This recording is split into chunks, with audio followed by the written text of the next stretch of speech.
ఢిల్లీ మద్యం పాలసీ ఏదైతే liquor scam ఉందో, అందులో ఆరోపణలు ఎదుర్కొంటున్న బీఆర్ఎస్ ఎమ్మెల్సీ కల్వకుంట్ల కవితకు ఎట్టకేలకు బెయిల్ లభించింది. అయితే ప్రస్తుతం మనము తెలంగాణ భవన్‌లో ఉన్నాము. ఇక్కడ మరి బీఆర్ఎస్ కార్యకర్తలు కావచ్చు, నేతలు కావచ్చు ఒక సందడి చేస్తున్నారు. సందడి వాతావరణం నెలకొంది. ఎట్టకేలకు తమ నేత తిరిగి రాబోతున్నారు అని మనతో పాటు గౌడ్ ఉన్నారు. బీఆర్ఎస్ నేత అడిగి తెలుసుకుందాం. మేడం, ఏ విధంగా ఇప్పుడు ఆహ్, 160 రోజులకు పైగా జైల్‌లో ఉండి ఇప్పుడు బెయిల్ లభించింది. దీనిపై మీ రియాక్షన్?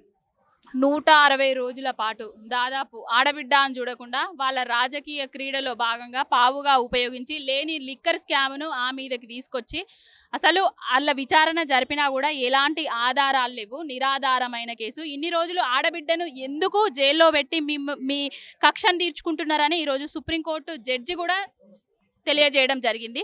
న్యాయం గెలిచింది. ధర్మం నిలిచింది. కవితక్క బయటకొచ్చింది. రైట్. అయితే ఈ బెయిల్ ఏదైతే దక్కడం తర్వాత కాంగ్రెస్ నేతలు ఏమంటున్నారంటే బీజేపీతోన కేంద్రంలో కుమ్మక్కయినందుకే ఎట్టకేలకు బెయిల్ వచ్చింది. లేకపోతే రాకుంటుండే అనే విధంగా అంటే బీజేపీలో కేంద్రంలో కుమ్మక్కయితేనే కేసుల నుంచెల్లి రిలీఫ్ వస్తదా? అంటే లేని లిక్కర్ స్కామ్‌లో ఆమెను ఇరికించే అంటే పార్టీని లేకుండా చేసే, విలీనం చేయడానికే, బెదిరించడానికే ఆమెను కేసులో ఇరికించిండ్రా? ఏం మాట్లాడుతున్నారండి? బీఆర్ఎస్ పార్టీ బీజేపీలో ఎందుకు విలీనమైతది? బీఆర్ఎస్ పార్టీ కాంగ్రెస్‌లో ఎందుకు విలీనమైతది? కాంగ్రెస్, బీజేపీ కలిసి రేపు బీఆర్ఎస్ పార్టీలో విలీనం కావాలి వాళ్ళు. ఎందుకంటే వాళ్ళ అస్తిత్వాన్ని, వాళ్ళ ఉనికిని జాతీయ లెవెల్ల నుంచెల్లే కోల్పోతున్నారు. ఇప్పుడు కాంగ్రెస్ పార్టీ అనేది రాష్ట్రంలో వచ్చింది. రాష్ట్రంలో వచ్చిన తర్వాత 9 నెలలల్లా అలవి కాని హామీలు ఇచ్చి పిచ్చోని చేతుల రాయి లెక్క ప్రవర్తిస్తున్నాడు ఈ రేవంత్ రెడ్డి. కాంగ్రెస్ మీద నమ్మకాన్ని కోల్పోయిండ్రు. బీజేపీ పార్టీలో కూడా కేంద్రంలో ఏమీ చేస్తలేదు. ఏమన్నా అంటే దేవుడు అది ఇది అని చెప్తున్నది. దేవుని ముందు రాజకీయాలు పెట్టి చేస్తుంది.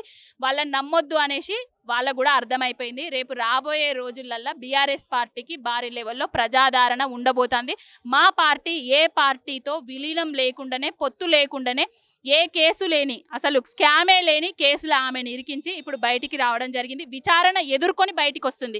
ఆమె ఏదో అల్లటప్పక పోయి బయటికి రావలేదు. విచారణ ఎదుర్కొని బయటికి వస్తుంది. ఎవరైతే మాగుంట బాబు ఉన్నాడో ఆయనను బీజేపీ పార్టీలో చేరంగానే ఈ లిక్కర్ స్కామ్ నుంచి తీసేసిండ్రు. ఆయన ఏవన్గానో ఏటుగానో ఉండే. మరి వాళ్ళకే వదిలేద్దాం, వాళ్ళ విఘ్నతకే వదిలేద్దాము. వాళ్ళు ఇలాంటి తప్పుడు ప్రచారాలు ఎందుకు చేస్తారంటే బీఆర్ఎస్ పార్టీని, ఇక్కడ బీఆర్ఎస్ పార్టీ కేసీఆర్ గారు ఉంటే వాళ్ళ పప్పులు ఉడకై అనే ఉద్దేశంతో ఇలాంటి ఫాల్స్ అలిగేషన్స్ చేస్తున్నారు.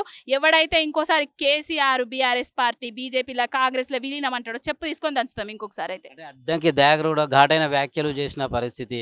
అద్దంకి దయాకర్ అనేటోడు బలిపశువు, కాంగ్రెస్ చేతిలో బలిపశువు. ఎంతో మందికి పదవులు వచ్చినా కూడా అద్దంకి దయాకర్కు పదవి వస్తలేదు. ఆయన చూసుకోమని ఫస్ట్ ఇంకో పార్టీ మీద ఇట్లాంటి కామెంట్స్ చేసుడు బంద్ చేయమని చెప్పు. కాంగ్రెస్‌కి పడని పడని పార్టీలు ఎన్నైనా ఆరోపణలు చేస్తాయి. ఇవాళ కడిగిన ముత్యంలాగా కవిత వచ్చింది బయటికి. బీఆర్ఎస్‌కి మళ్ళీ బలం వచ్చిందనే విధంగా నేత పావని గౌడ్ చెప్తున్నారు.